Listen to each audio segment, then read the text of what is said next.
Ya, ini adalah pertanyaan umum yang sering ditanyakan. Metaverse itu adalah sebuah bisnis berskala global yang mana pengembangan proyek Lado Oktanikov yang mengembangkan ekosistem blockchain. Nah, di sini ada produknya. Produknya adalah matrix system yang kita beli dalam bentuk label. Pembelian itu tergantung kemampuan masing-masing. Apa gunanya membeli matrix system? Matrix system dibeli adalah tujuannya adalah untuk alat bisnis. Alat bisnis yang mana tertanam di teknologi blockchain sehingga dia permanen. Nah, ketika kita membeli label program Matrix System, kita bisa memasarkan kembali dengan bonus 100% atau penjualan langsung. Seperti itu. Nah, artinya ada produk yang jelas bahwa di sini ada Matrix System label yang mana ada di dalam blockchain Polygon. Ini yang menarik karena sifatnya permanen dan tidak bisa dihentikan. Program yang kita beli akan selamanya ada. Sehingga kita bisa melakukan pemasaran bisnis Matrix System ini selamanya. Iya, setelah kita menjelaskan apa itu metaverse, metaverse adalah pemasaran matrix system, pertanyaan akan muncul, apa gunanya membeli matrix level yang ada di metaverse? Pasti ada gunanya. Itu adalah alat untuk bisnis yang bisa dipasarkan kembali.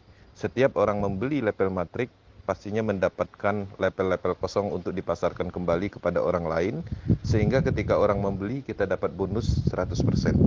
Nah, selain dari itu juga, selain dari alat bisnis dan alat untuk mendapatkan cryptocurrency DAI, apalagi gunanya? Gunanya adalah untuk mendapatkan distribusi SFC, ya, SFC token, untuk mendapatkan potensi distribusi dari NFT. Kemudian itu yang sudah terungkap.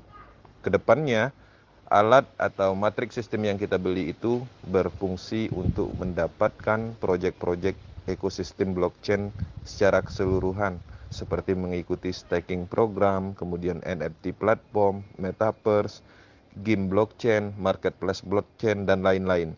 Jadi pada prinsipnya, matrix sistem yang kita beli itu adalah sebuah alat yang memang bernilai secara fungsionalnya sangat banyak.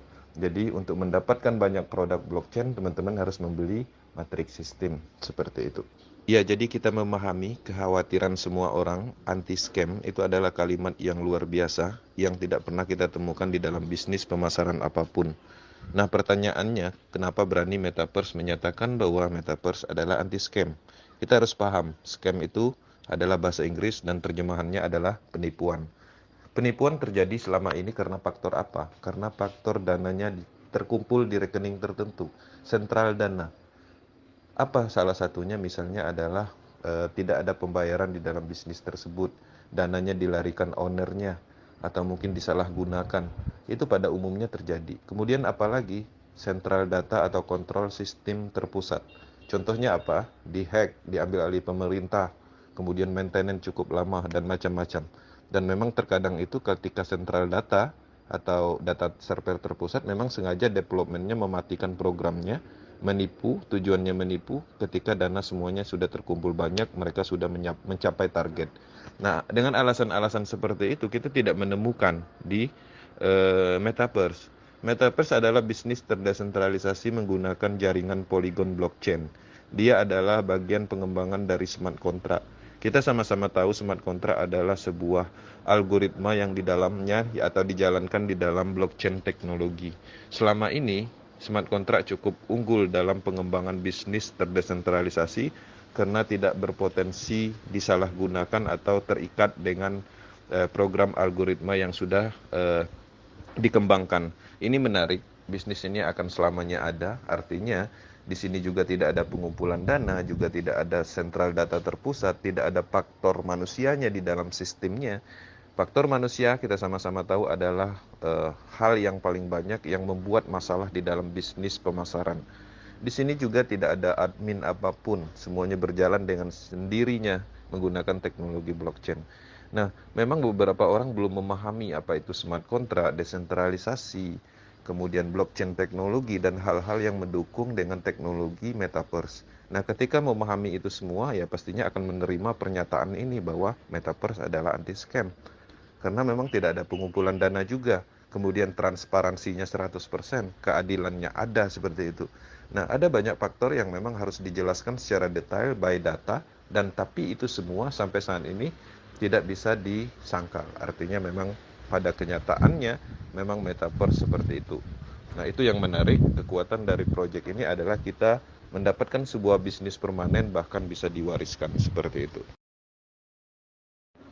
Ya, jadi pada prinsipnya di Metaverse ini sebenarnya kita membeli alat, jadi risikonya nggak ada, bisa dibilang seperti itu. Masih berisiko kalau kita membeli alat-alat pada umumnya, misalnya beli senapan angin untuk menangkap burung seperti itu masih ada risikonya karena kekhawatiran rusaknya karatnya seperti itu. Tapi kalau ini, kita membeli alat, matrix system yang tertanam di teknologi blockchain yang tidak ada potensi expirednya, rusaknya seperti itu. Nah, jadi ini tidak ada resiko karena alat yang kita beli itu adalah alat untuk mendapatkan aset digital. Nah, jadi ketika kita memahami itu, artinya risikonya di mana? Nah, itu yang harus dipikirkan. Saya juga tidak menemukan risiko apapun dan saya bingung risikonya di mana. Memang ada potensi risiko terjadi yang mungkin adalah kesalahan dari individunya.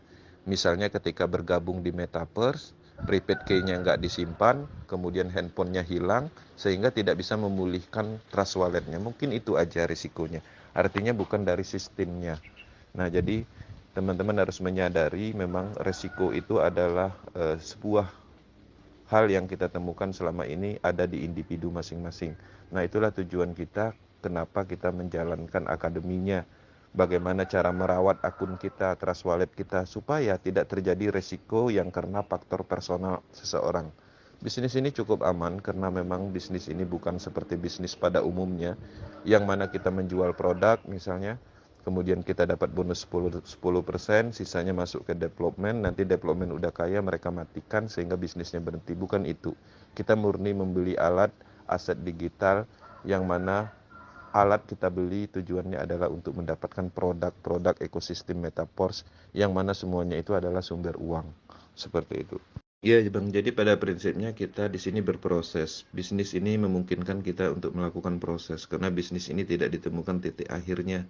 Karena bisnis ini sebenarnya adalah sebuah program yang tertanam di teknologi blockchain, yang mana sifatnya adalah desentralisasi. Nah, jadi pada intinya ketika ingin berkembang di Metaverse ini adalah tempatnya. Ya, saya menyadari kalau dulu kan kita mengembangkan bisnis orang lain, kita memasarkan proyek orang lain, ketika orang tersebut berhasil atau sudah mencapai target bisnisnya kan mereka tutup. Jadi sia-sia kita mempelajari sistemnya, mempelajari produknya, roadshow sana sini, tabel tek sana sini. Tapi apa yang kita bangun setelah 6 sampai 8 bulan bisnisnya berhenti. Harusnya di angka tersebut kita mendapatkan uang besar karena berhasil membentuk tim, membangun tim gitu. Nah, sebenarnya kalau di Metaverse itu adalah salah satu kelebihannya ketika teman-teman ingin memaksimalkan kreativitas dalam pengembangan bisnis, apa yang dilakukan nggak sia-sia, hebatnya di situ. Nah, jadi banyak orang yang tidak menyadari itu, yang selama ini mungkin dia bermain di dalam bisnis network, tapi yang dia lakukan adalah sebenarnya pada intinya membangun bisnis orang lain, karena ada pola namanya bonus sponsor. Nah, sisanya dananya kemana? Dananya dikirim ke sentral tertentu, artinya sentral tertentu mengumpulkan dana, mendapatkan keuntungan dari hasil kerja kita. Nah, di sini ini adalah bisnis individu, ya, bisnis owner. Artinya sebenarnya Lado Oktanikop itu hanya membuat sebuah program alat berserta produknya yang mana semua orang berhak untuk mengembangkan bisnis tersebut untuk bisnis mereka sendiri. Polanya hanya itu. Nah, jadi nggak ada masalah. Yang penting ada keyakinan di dalam bisnis ini. Berproses aja, dalam hal melakukan. Nggak usah semaksimal apa yang kita bisa lakukan dulu. Karena proses itu akan berjalan seiring dengan waktunya. Seperti itu. Satu hal yang perlu diketahui ketika abang ingin berbisnis, ini sebenarnya tempatnya.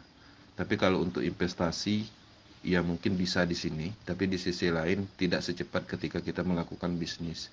Kalau kita selama ini pernah bermain bisnis jaringan, familiar dengan bisnis, sayang ini nggak dikembangkan karena kita membangun bisnis kita sendiri.